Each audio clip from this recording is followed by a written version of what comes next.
Pada awalnya, ketika Allah menciptakan dunia dan segala isinya, Nabi Adam merupakan ciptaan yang sangat istimewa. Allah menciptakannya dari tanah liat dengan penuh kebijaksanaan dan keindahan. Adam adalah manusia pertama yang diberikan kehidupan dan keberadaan di muka bumi ini. Namun, meskipun dikelilingi oleh keindahan surga dan makhluk-makhluk ciptaan Allah, Adam merasa kesepian. Ia merasa bahwa tidak ada makhluk yang benar-benar sejenis dengan dirinya. Setiap tumbuhan, binatang, dan malaikat memiliki perannya masing-masing di alam semesta ini, tetapi Adam merasa bahwa ia membutuhkan teman sejati yang dapat dipahami dan dibagikan kehidupannya. Kesendirian ini membuat hati Adam gelisah. Ia merindukan kehadiran sosok yang dapat menjadi sahabat dan pendampingnya. Pada saat itulah, dalam kerahasiaan yang hanya Allah yang tahu, Allah mulai mempersiapkan sebuah kejutan luar biasa yang akan mengisi hati Adam dengan kebahagiaan yang begitu besar. Assalamualaikum warahmatullahi wabarakatuh. Apa kabar kalian semua? Semoga kalian baik-baik saja dan tetap diberikan kesehatan oleh Allah Subhanahu wa Ta'ala. Bantu channel kami yuk dengan cara subscribe dan tekan tombol lonceng kalian. Terima kasih, semoga kisah ini bermanfaat. Kehadiran Hawa dalam kehidupan Nabi Adam adalah mukjizat yang luar biasa dari Allah. Setelah merasakan kesepian yang mendalam, Adam sedang duduk suatu hari, dan tiba-tiba, rasa kantuk yang luar biasa menghampirinya. Ketika Adam tertidur, berlangsunglah momen penting dalam penciptaan manusia. Allah dengan kehendaknya yang maha agung, memerintahkan malaikat Jibril untuk mengambil sebuah tulang rusuk dari pinggang kiri Nabi Adam. Tulang rusuk ini diambil tanpa menimbulkan rasa sakit sedikit pun pada Adam, karena semuanya adalah atas kehendak dan iradat Allah.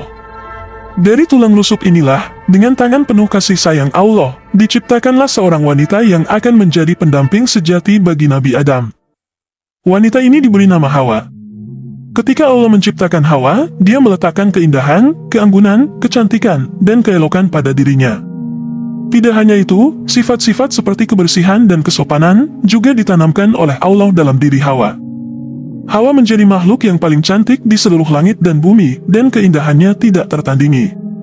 Sementara itu, Allah juga meletakkan sifat-sifat seperti kerinduan, kecintaan, kesenangan, dan kasih sayang di hati Nabi Adam.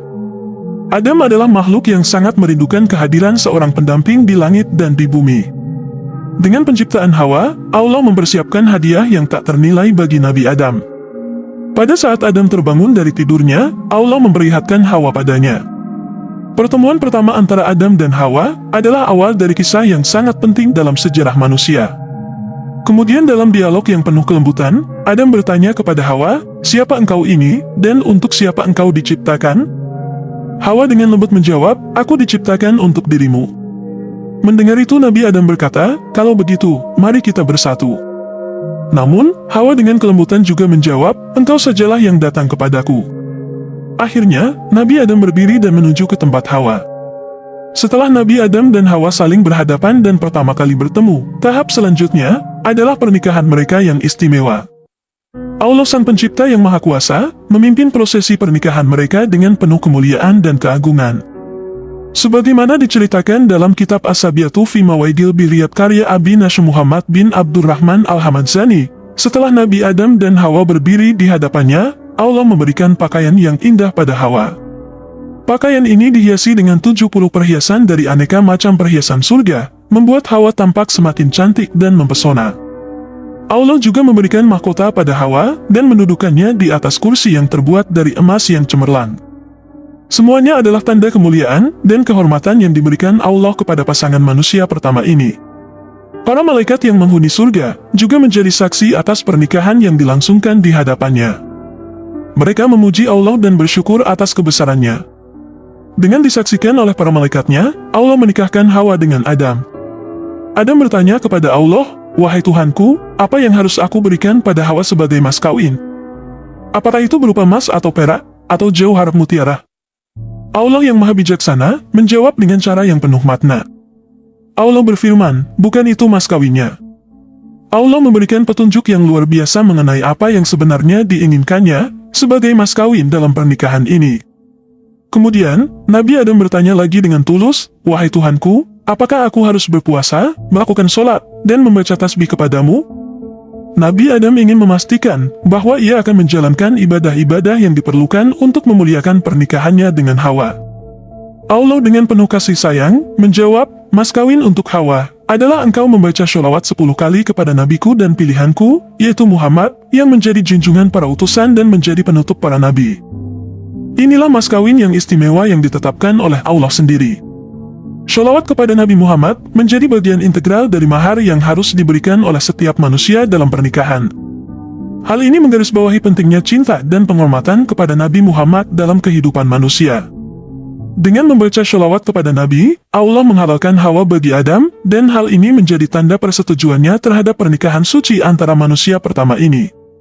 Sejak saat itu, sholawat kepada Nabi Muhammad menjadi salah satu amalan yang paling dianjurkan dalam agama Islam, dan menjadi inspirasi bagi semua manusia untuk memuliakan dan menghormati Nabi besar tersebut. Setelah Allah mengajarkan kepada Adam tentang mas kawin yang harus diberikan untuk Hawa dalam bentuk sholawat kepada Nabi Muhammad, pernikahan mereka dinyatakan sah dalam surga. Dalam suasana yang begitu indah, pernikahan mereka dihadiri oleh para gilman, pelayan surga, dan malaikat yang tunduk pada perintah Allah. Allah berfirman, "Segala puji itu memujaku, kebesaran itu kainku, keagungan itu selendangku, dan makhluk seluruhnya adalah hambaku. Aku menyaksikan malaikatku yang menempati langitku, aku nikahkan Hawa dengan Adam dengan keindahan ciptaanku atas suatu mas kawin membaca tasbih dan tahlil kepadaku." Pada saat itu, para gilman dan malaikat yang hadir menaburkan permata dan yakut sebagai tanda kemuliaan pernikahan ini. Hawa kemudian diserahkan kepada Adam, dan Hawa menerima mas kawin suaminya berupa sholawat kepada Nabi. Setelah pernikahan yang diresmikan di surga, Adam dan Hawa menjalani kehidupan mereka dengan penuh cinta dan kebahagiaan.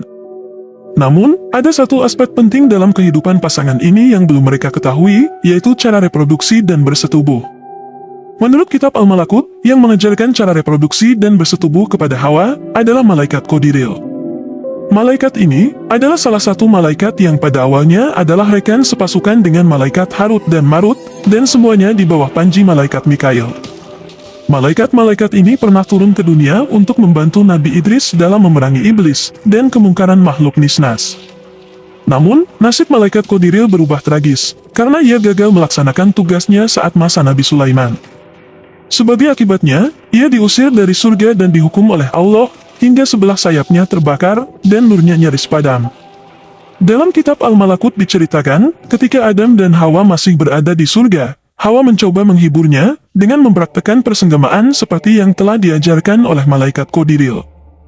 Inilah saat pertama kali Adam dan Hawa memahami konsep bersetubuh. Panduan tentang reproduksi dan bersetubuh yang diberikan oleh malaikat Qadiril menjadi penting bagi Adam dan Hawa, karena itu adalah bagian penting dari tugas mereka untuk membangun manusia di bumi, setelah mereka turun dari surga.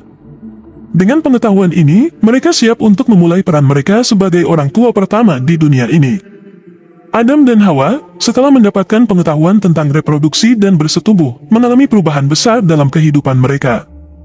Mereka tidak lagi tinggal di surga yang indah, melainkan harus turun ke bumi sebagai konsekuensi dari kesalahan mereka, memakan buah terlarang. Kehidupan di surga yang penuh kemakmuran, keindahan, dan kelimpahan digantikan oleh kehidupan di dunia yang penuh dengan tantangan dan ujian. Mereka diserahkan pakaian oleh Allah, dan mengalami perasaan pertama kali seperti panas dan ketidaknyamanan. Mereka harus belajar untuk bertahan dan beradaptasi dengan lingkungan baru yang jauh berbeda dari surga. Namun, mereka juga membawa bersama pengetahuan yang penting tentang reproduksi dan bersetubuh, yang akan memungkinkan mereka untuk menjadi orang tua pertama di dunia ini. Ini adalah tanggung jawab besar yang diberikan Allah kepada mereka, yaitu untuk memulai perjalanan umat manusia di bumi ini. Namun dalam kisah lain diceritakan, bahwa malaikat Jibril lah yang mendatangi Adam, dan memberikan panduan tentang bagaimana hubungan intim antara suami dan istri harus dilakukan. Adam dan Hawa sangat bersyukur atas bimbingan ini, karena ini adalah bagian penting dari tugas mereka untuk memulai perkembangan manusia di dunia ini. Setelah menerima panduan ini, Adam dan Hawa mendekati hubungan intim dengan pemahaman dan rasa hormat satu sama lain. Mereka menjalani peran mereka sebagai pasangan, yang harus memahami dan menghormati tubuh satu sama lain. Dalam versi kisah lain diceritakan, bahwa hubungan intim pertama kali, justru terjadi ketika masih berada di surga. Setelah Allah menghalalkan pernikahan Adam dan Hawa, Allah menyiapkan kamar pengantin mereka, berupa kubah yang terbuat dari permata yang berasal dari Zabur. Kubah itu begitu megah dan bersinar terang, memancarkan keindahan surga yang tak terlukiskan. Cahaya permata-permata tersebut menciptakan lapisan cahaya berkilau yang memenuhi seluruh kubah, menciptakan atmosfer yang magis. Ketika Adam ingin bersenggama dengan Hawa, maka dia masuk ke dalam kubah, dan terjadi sesuatu yang nikmat. Setelah mendapatkan pengetahuan tentang reproduksi dan hubungan intim, Adam dan Hawa segera menghadapi tanggung jawab besar sebagai orang tua pertama. Mereka menjadi pasangan yang ditakdirkan oleh Allah untuk menjadi sumber keturunan manusia di dunia ini. Adam dan Hawa merasakan kebahagiaan yang mendalam saat pertama kali mereka melihat anak pertama mereka lahir ke dunia. Anak pertama mereka diberi nama Qabil yang diberkati oleh Allah. Kelahiran Qabil menjadi awal dari generasi manusia yang akan menghuni bumi ini. Sebagai orang tua pertama, Adam dan Hawa bertanggung jawab tidak hanya untuk mendidik dan merawat anak-anak mereka, tetapi juga untuk mengajarkan mereka tentang keimanan kepada Allah, moralitas, dan etika. Mereka harus memimpin dengan contoh yang baik, dan mengajarkan nilai-nilai yang benar kepada anak-anak mereka. Adam dan Hawa juga harus bekerja keras untuk menyediakan kebutuhan keluarga mereka. Mereka harus mengolah tanah dan mencari rezeki dengan sungguh-sungguh. Semoga kisah ini bisa menginspirasi kita semua. Wassalamualaikum warahmatullahi wabarakatuh.